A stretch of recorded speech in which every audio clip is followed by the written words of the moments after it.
Hello students, you are most welcome to 11th class chemistry English medium for NCERT CBSE. Students, our chapter second, atomic structure is going on. In this chapter today we are going to study about wave nature. Waves की nature किस प्रकार से होती है, electromagnetic nature या electromagnetic radiation या wave radiation, कुछ भी इनको बोल सकते हैं। तो इसके बारे में हम यहाँ पर इस वीडियो में स्टडी कर रहे हैं। तो ये इलेक्ट्रोमैग्नेटिक रेडिएशंस किस प्रकार से प्रोड्यूस होती हैं और कैसे ये डिटरमाइन की गई थी। तो देखो, फर्स्ट ऑफ ऑल एक साइंटिस्ट थे जिनको बोलते हैं हम जेम्स मैक्सवेल। जेम्स मैक्सवेल ने हमको ये एक्सप्लेन किया कि आप कोई भी इलेक्ट्रिकली चार्ज पार्टिकल लेते हो, जैसे मान लिया मैंने ये कोई इलेक्ट्रिकली चार्ज पार्टिकल है और इस इलेक्ट्रिकली चार्ज पार्टिकल को मैं एक्सेलरेट करता हूँ, है ना। इलेक्ट्रिकली चार्ज पार्टिकल को हम जब एक्सेलरेट करते हैं, एक्सेलरेट का मतलब होता है इसका मूवमेंट करा रहे हैं हम इलेक्ट्रिक और मैग्नेटिक फील्ड में। तो इसको जब एक्सेलरेट करते हैं स्टूडेंट्स किसी भी इलेक्ट्रिक फील्ड के अंदर या मैग्नेटिक फील्ड के अंदर, तो एक्सेलरेट का मतलब आप समझते हो ना, इसकी जो मूवमेंट है, इसका जो मोशन है वो चेंज हो रहा है ना। क्योंकि कोई भी पार्टिकल जब एक्सेलरेट होगा तो एक्सेलरेशन को आप जानते हैं ना, एक्सेलरेशन क्या होता है, चेंज इन वेलोसिटी। तो इस पार्टिकल का जो वेलोसिटी है वो चेंज होता रहेगा, पार्टिकल की जो वेलोसिटी है वो चेंज होती रहेगी जब ये मूवमेंट करेगा इलेक्ट्रिक या मैग्नेटिक फील्ड में। तो मैक्सवेल ने ऐसे कोई इलेक्ट्रिकली चार्ज पार्टिकल को एक्सेलरेट करवाया इन बोथ फील्ड्स के अंदर, और एक्सेलरेट करवाने के बाद उसने चेक किया कि यहाँ पर कुछ वेव्स प्रोड्यूस होती हैं और इन वेव्स को ही इस मैक्सवेल ने बताया इलेक्ट्रोमैग्नेटिक रेडिएशन। समझ आ रही है मेरी बात? ध्यान से सुनो। आप जब भी कोई चलो आप इसको समझ लो, जब कोई चार्ज पार्टिकल्स को हम इलेक्ट्रिक या मैग्नेटिक फील्ड में एक्सेलरेट कराते हैं स्टूडेंट्स, तो ये जो चार्ज पार्टिकल है ये एक प्रकार की वेव्स का प्रोडक्शन करता है, ठीक है ना। वेव्स का प्रोडक्शन करता है और उन वेव्स को ही आप क्या बोल सकते हो, इलेक्ट्रोमैग्नेटिक रेडिएशंस बोल सकते हो या इलेक्ट्रोमैग्नेटिक वेव्स बोल सकते हो, ठीक है ना। नॉर्मली डेफिनेशन है। तो मैक्सवेल की इस बात को आप ध्यान में रखना और इसी चीज़ को मैं ध्यान में रखकर आपको इलेक्ट्रोमैग्नेटिक रेडिएशंस को यहाँ पर एक्सप्लेन कर रहा हूँ, ठीक है ना। तो बताओ, फर्स्ट ऑफ ऑल किसने इनको एक्सप्लेन किया? तो देखो, first of all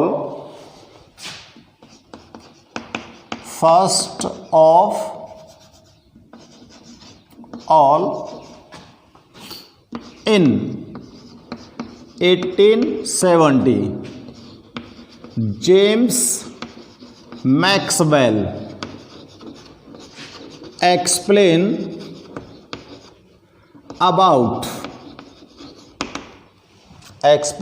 about wave nature।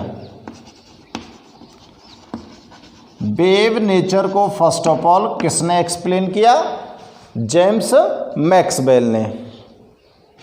और इन्होंने क्या बताया कि जब कोई भी चार्ज पार्टिकल्स को आप एक्सेलरेट कराते हो किसी इलेक्ट्रिक या मैग्नेटिक फील्ड के अंदर, कितने फील्ड बता रहा हूँ मैं? 2 फील्ड्स, इलेक्ट्रिक फील्ड और मैग्नेटिक फील्ड।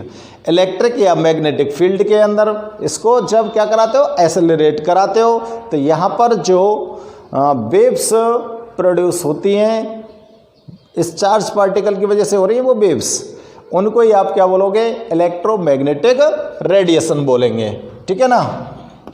तो देखो, व्हेन, अब मैं नोट कर रहा हूँ भैया, when electrically charge particles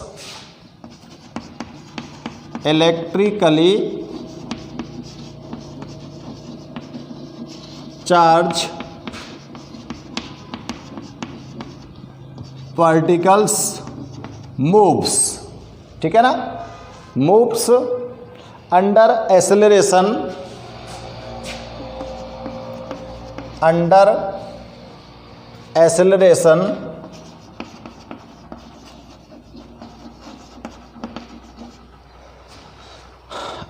acceleration alternating electrical and magnetic field,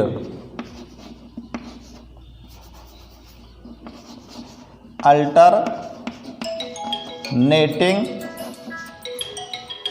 electrical and magnetic field,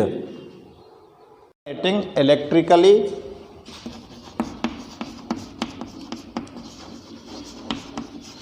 and magnetic field, then it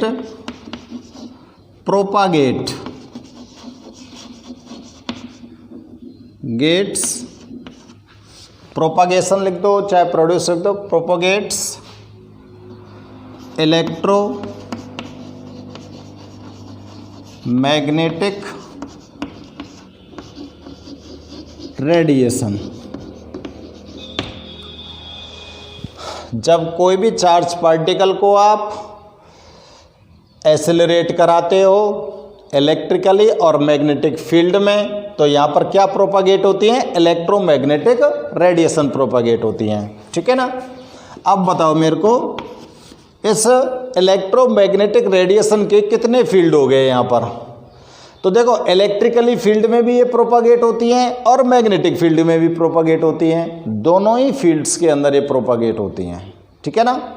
आप इलेक्ट्रिक फील्ड के अंदर चार्ज पार्टिकल को एक्सेलरेट कराओगे तो भी इलेक्ट्रोमैग्नेटिक रेडिएशंस फॉर्म होंगी, और मैग्नेटिक फील्ड के अंदर अगर इसको एक्सेलरेट कराते हो तो भी इलेक्ट्रोमैग्नेटिक वेव्स फॉर्म होंगी, ठीक है ना।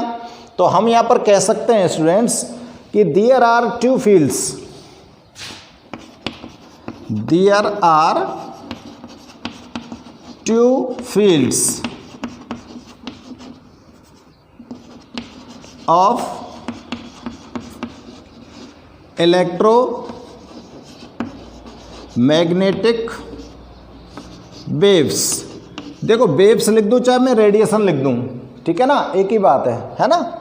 इलेक्ट्रोमैग्नेटिक वेव्स और फील्ड्स के बारे में पता ही है ना, कौन कौन से फील्ड है, इलेक्ट्रिक फील्ड भी है और मैग्नेटिक फील्ड भी है।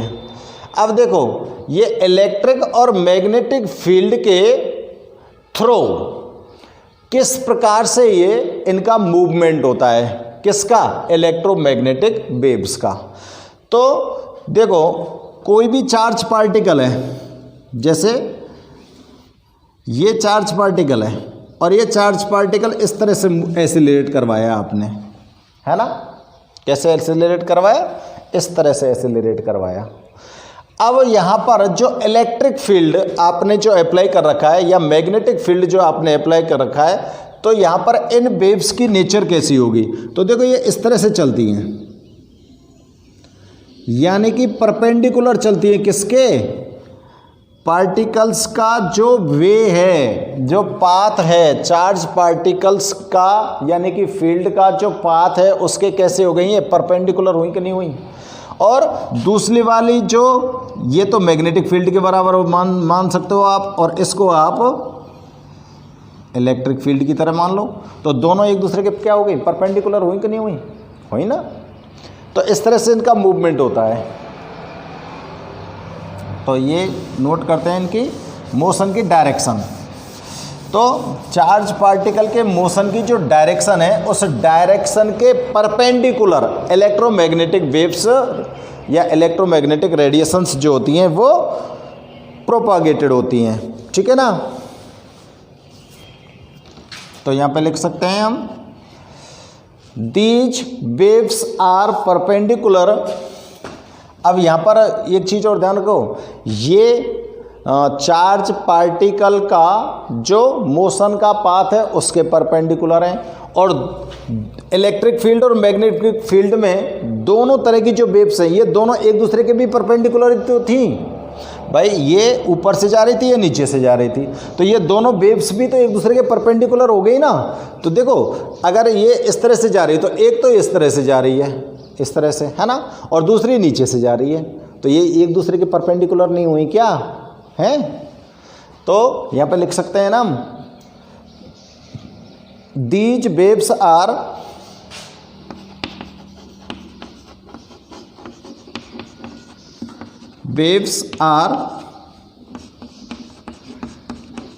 perpendicular, these waves are perpendicular with each other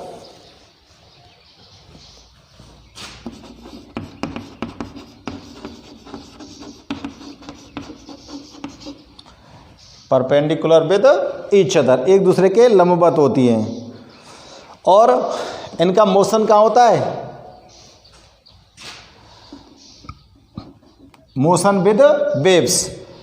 जो फील्ड है बाई वेव्स का जो मोशन है, और उस वेव्स के मोशन के लिए जो फील्ड है वो कैसा है, मोशन विद ए वेव्स, ठीक है ना। तो नोट कर सकते हैं हम, और चलो यही लिख देता, यही बता देता हूँ, यही लिख देता हूँ, एंड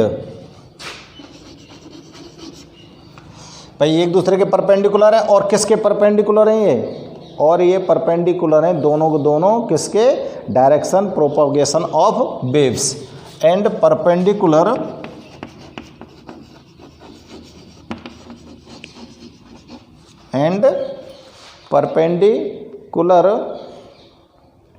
to the direction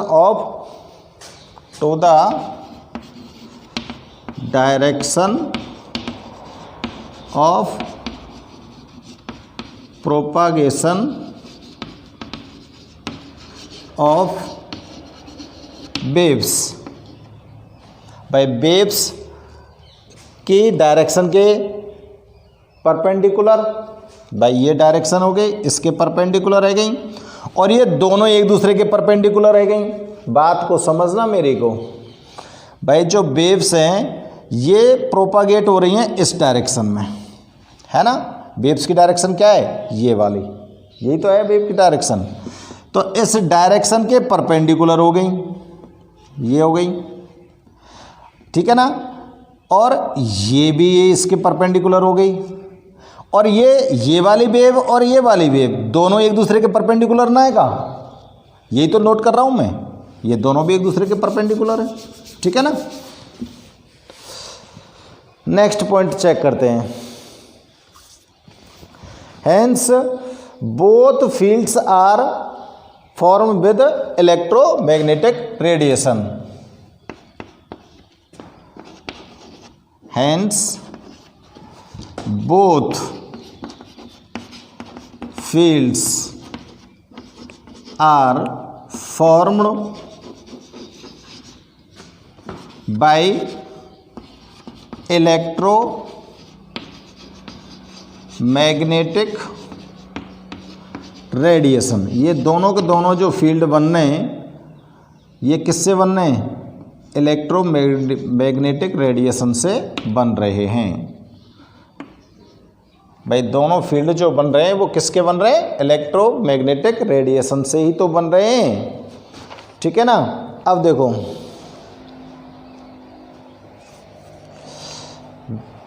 दोनों के दोनों फील्ड, यहाँ पे आपको इस चीज़ से पता चल ही रहा है, देखो and perpendicular to direction of propagation of waves.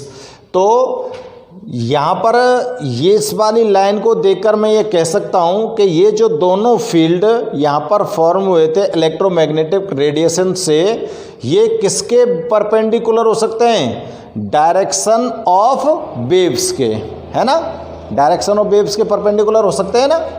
तो चलो मैं नोट ही कर देता हूँ एक लाइन और, both fields are movement, both fields are movement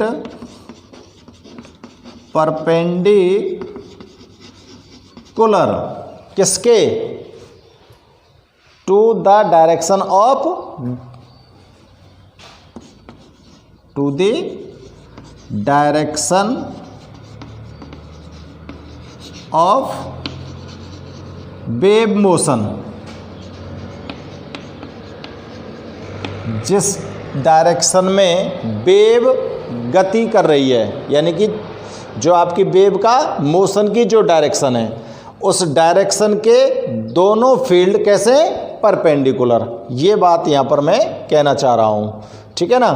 तो आप इलेक्ट्रोमैग्नेटिक रेडिएशंस की ये जो प्रॉपर्टीज़ हैं, इनको चेक करते हुए इनको नोट कर लो पहले, है ना। फिर इसके बाद आपको इसका एक फिगर के थ्रू एक्सप्लेन करते हैं कि किस तरह का फिगर हम बना सकते हैं यहाँ पर।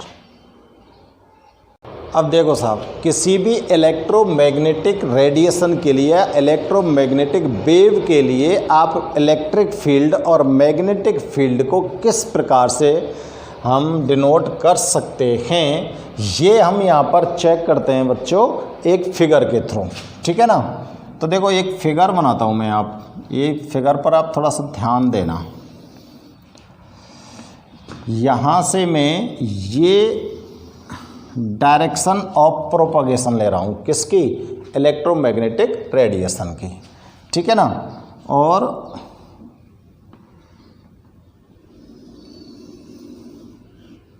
ये मैं दूसरा फील्ड ले रहा हूँ, ये एक फील्ड हो गया। तो ये तो हो गया मेरे पास इलेक्ट्रिक फील्ड, और ये हो गया मेरे पास क्या, मैग्नेटिक फील्ड। तो थोड़ा सा ध्यान देना बेटा मेरी बात पर, है ना। तो देखो इस इलेक्ट्रिक फील्ड को मैं थोड़ा सा ऐसे डॉट लाइन में ले लेता हूँ, है ना, ठीक है, जिससे थोड़ा सा आपको ध्यान रहे।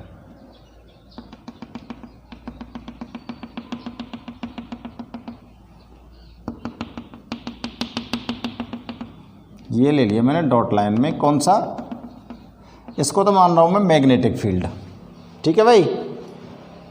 इसको क्या ले लिया मैंने, मैग्नेटिक फील्ड।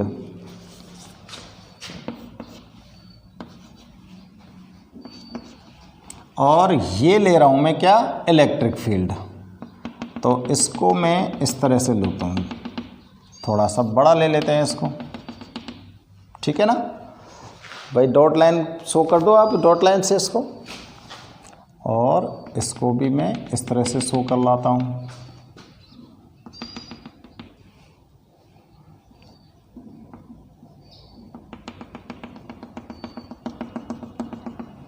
और ये इसको थोड़ा सा आगे बढ़ा देता हूँ, एक्स पॉइंट को। ये दोनों फील्ड आपको दिख रहे हैं ना, ये तो मैंने क्या लिया है, मैग्नेटिक फील्ड, और ये बड़ा वाला मेरे पास क्या है, इलेक्ट्रिक फील्ड, यानी कि दोनों एक दूसरे के आगे पीछे हैं। अब देखो मैं इलेक्ट्रोमैग्नेटिक वेव की जो रेडिएशन है या वेव्स हैं, उनको हम यहाँ पर इनके फील्ड्स के थ्रू शो करते हैं बच्चों। तो फील्ड्स के थ्रू किस तरह से शो करेंगे, देखो यहाँ से जैसे ये रेस निकली, तो ये इलेक्ट्रिक फील्ड के थ्रू चलेंगे, है ना, इलेक्ट्रिक फील्ड में तो चलेंगे भाई। चलो इस तरह से मान लो, ये तो इलेक्ट्रिक फील्ड में इनका मोशन हो गया, है ना। अब मैग्नेटिक फील्ड में देखो, ये बताओ प्रोपगेशन की जो डायरेक्शन है उसके परपेंडिकुलर है कि ना है, बताओ, परपेंडिकुलर है ना। ये जो आपको इलेक्ट्रिक फील्ड दिख रहा है, ये प्रोपगेशन की डायरेक्शन है, इसके परपेंडिकुलर है। और अब हम मैग्नेटिक फील्ड निकालता हूं मैं, है ना। तो मैग्नेटिक फील्ड के लिए देखो भाई,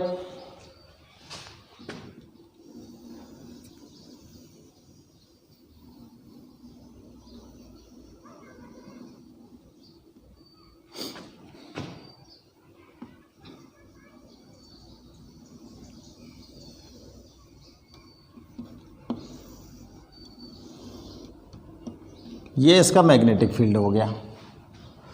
अब बताओ ये दोनों के दोनों जो वेव्स हैं, ये एक दूसरे के परपेंडिकुलर है कि ना है,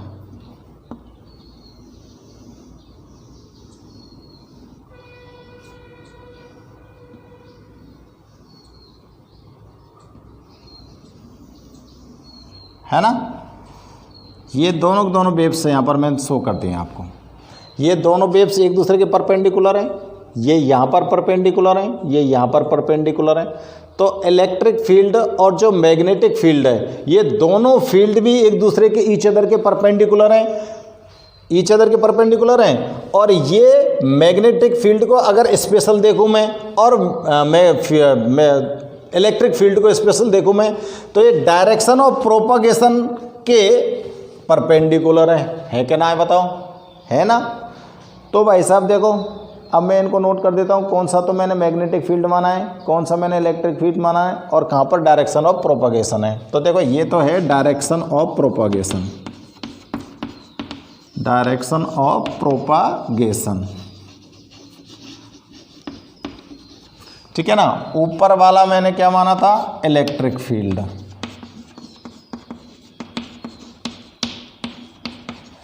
नीचे वाला हमने क्या माना था, मैग्नेटिक फील्ड।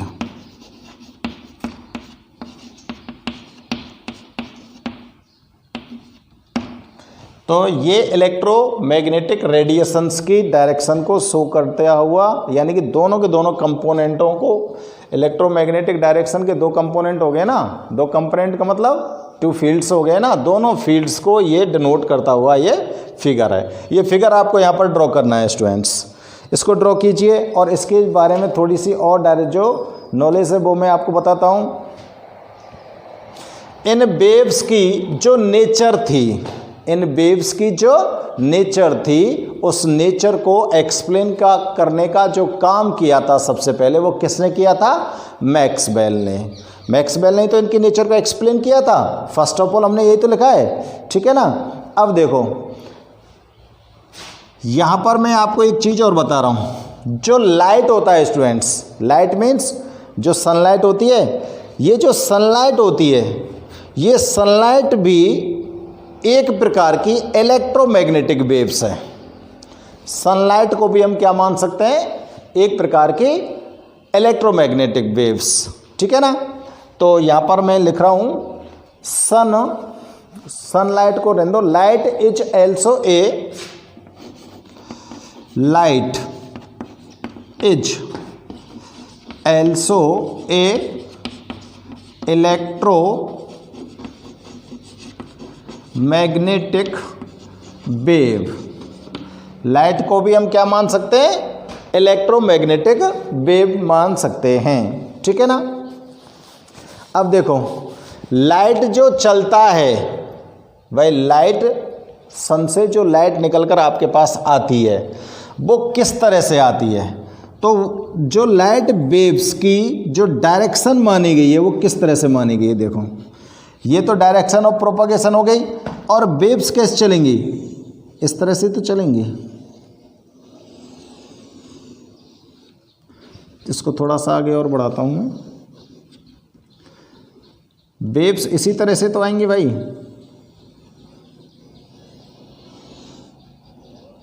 है ना। तो देखिए आप यहां पर क्या कंडीशन देख रहे हो, यहां पर हम देखते हैं जब कोई भी वेव्स मूवमेंट करती है प्रोपागेशन की डायरेक्शन के परपेंडिकुलर, तो स्टूडेंट्स इस जगह पर वेव्स इसी तरह से तो चलती है भाई। यूँ आप कोई भी रस्सी लो, यानी कि रस्सी और रोप लेते हैं और उसको ऐसे यूँ करते हैं, तो वेव्स कैसे जाती हैं, ऐसे तो जाती हैं स्नेक की तरह, है ना। तो इस तरह से वेव्स आती हैं स्टूडेंट्स, और इन वेव्स में यहाँ पर ये जो है ये इसकी वेव की मैक्सिमम वैल्यू है, ये ऊपर जो हाइट में है ये इसकी मैक्सिमम वैल्यू है, और ये इसकी मिनिमम वैल्यू होती है वेव्स की। आगे बात समझ में, यहाँ पर तो क्या है मैक्सिमम वैल्यू, तो इसको मैं लिख सकता हूँ मैक्सिमम वैल्यू, ठीक है ना। और ये क्या है मिनिमम वैल्यू। भाई फिगर दिख रहा है क्या आपको, मिनिमम वैल्यू वेव की जो वैल्यू होती है यहाँ पर वो मैक्सिमम और मिनिमम है। अब देखो दो मैक्सिमम पॉइंट जो होते हैं, मैक्सिमम वैल्यू के जो पॉइंट हैं, उनके बिटवीन जो डिस्टेंस होती है यहाँ से लेके, यानी कि मेरे को यहाँ से और यहाँ तक डिनोट करना चाहिए था।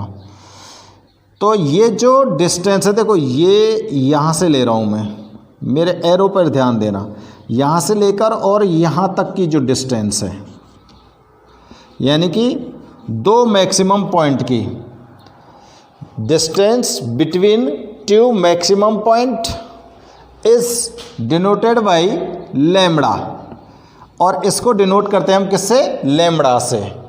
और लैम्बडा जो होता है उसको क्या बोलते हैं आप? वेवलेंथ बोलते हैं। क्या बोलोगे आप लोग? वेवलेंथ। या तो आप मैक्सिमम वैल्यू के बिटवीन डिस्टेंस बोल सकते हो, या फिर आप मिनिमम वैल्यू के बिटवीन जो डिस्टेंस है उसको भी हम डिनोट किससे करेंगे? लैम्बडा से। ठीक है ना? तो ये भी क्या होगा? ये वन वेवलेंथ हो गई। डिस्टेंस जो है इसको ही क्या बोल रहे हैं हम? वेवलेंथ। तो distance between two points of maximum value और minimum value is also called wavelength of the wave which is denoted by lambda and its SI unit is meter। और इस लैम्बडा को, लैम्बडा की जो यूनिट होती है वो क्या होती है? SI में मीटर होती है। ठीक है ना? तो ये फिगर नीचे का दिख नहीं रहा आपको, थोड़ा सा दिखा देता हूँ। तो फिगर पर ध्यान दीजिए और फिगर पर ध्यान देकर चेक कर लो बेटा। ये तो मिनिमम वैल्यू वाले हो गए और ये मैक्सिमम वैल्यू वाले हो गए। यहाँ वेव की जो वैल्यू है, ठीक है ना, वो क्या है? मैक्सिमम। और इनको ना हिंदी में हम बोलते हैं सुरंग, और इसको बोलते हैं हम गर्त। तो दो सुरंगों के बिटवीन डिस्टेंस और दो गर्त के बिटवीन डिस्टेंस, यानी कि सुरंग का मतलब हायर वैल्यू और गर्त का मतलब लोअर वैल्यू, है ना?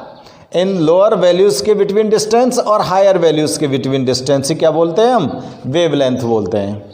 तो दोनों फिगर्स को यहाँ पर आप ड्रॉ कीजिए, और ड्रॉ करने के बाद इनकी जो कुछ डेफिनेशंस हैं उनको हम नोट करते हैं फटाफट से। तो देखो वेवलेंथ क्या होती है? Distance between two higher values, higher लिख दो चाहे मैक्सिमम लिख दो, हायर वैल्यूज और लोअर वैल्यूज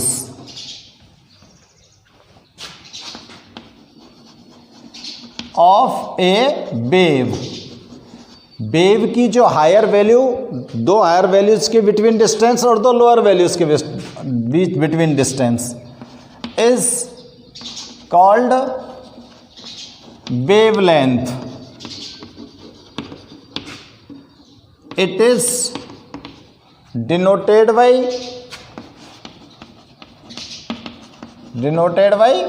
lambda। इसको क्या बोलोगे? लैम्बडा। और इसकी यूनिट जो होती है, इट्स यूनिट इज मीटर। मतलब इसको किस में नापोगे आप? किस में मीजर करोगे? मीटर में। ठीक है ना? नेक्स्ट चेक करते हैं।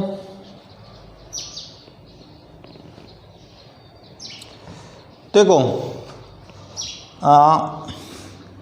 एक कोई भी ये जो प्रोपागेशन की डायरेक्शन है, इस प्रोपागेशन की डायरेक्शन में कोई एक पॉइंट मान लूँ मैं, ये वाला पॉइंट है। तो इस पॉइंट से जो ये वेव है, वेव के जो वेवलेंथ जो आपने निकाला है, किसी भी पॉइंट से 1 सेकंड में जितने नंबर ऑफ वेवलेंथ्स पास होंगे, यानी कि इस पॉइंट से कितने नंबर ऑफ वेवलेंथ पास हो रहे हैं। ठीक है ना? जितने नंबर ऑफ वेवलेंथ पास हो रहे हैं 1 सेकंड में, इस पॉइंट से जितने वेवलेंथ की नंबर पास होती है वही उसकी फ्रीक्वेंसी कहलाती है। क्या बोलेंगे उसको? फ्रीक्वेंसी। तो फ्रीक्वेंसी को हम वेवलेंथ बोल सकते हैं, इसको वाइब्रेशन बोल सकते हैं। तो वाइब्रेशन पर सेकंड, है ना? फ्रीक्वेंसी क्या होती है? वाइब्रेशन पर सेकंड। तो लिख सकते हैं इसमें the number of wavelength the number of wavelength, wavelength को क्या बोलते हो आप? वाइब्रेशन। भाई जितने वेवलेंथ पास होंगे उतनी बार तो वो वाइब्रेट होगी, है ना। Vibration that pass A given point, that pass A given point, एक पॉइंट से वो पास होते हैं कितनी देर में? इन 1 second is called frequency.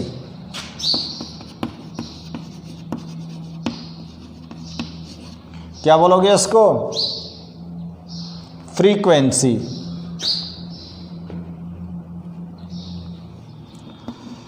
It is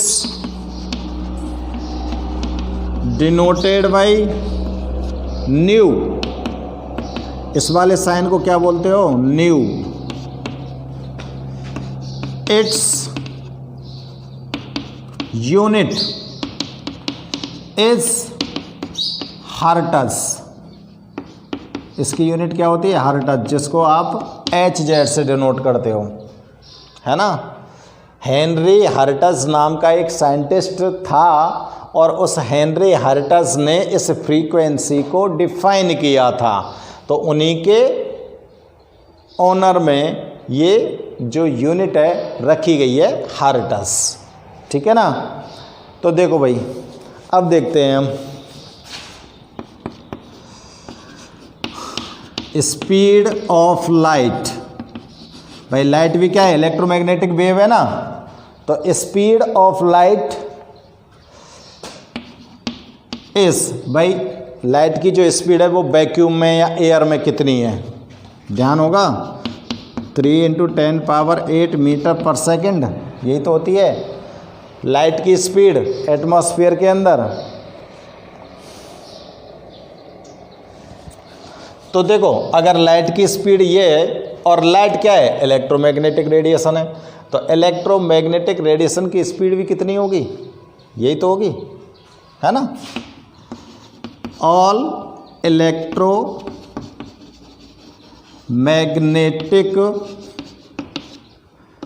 radiation have same velocity as light. Light की तरह ही सबकी वेलोसिटी कैसी होती है? सेम होती है भैया।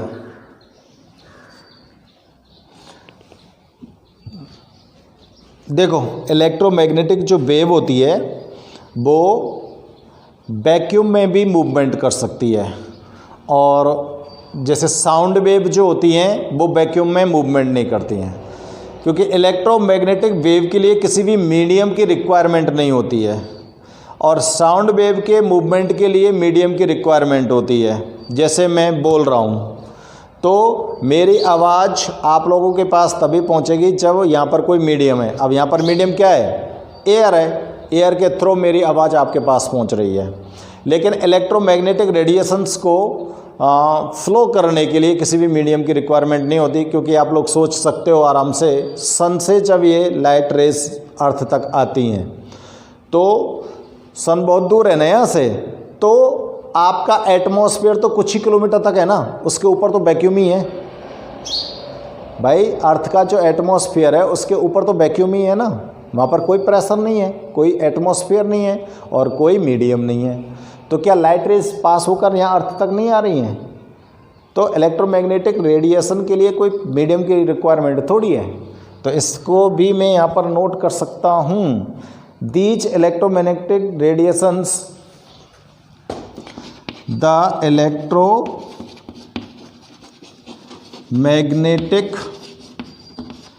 Radiation also moves in vacuum, vacuum में मूव कर सकती है ना, also मूव इन वैक्यूम।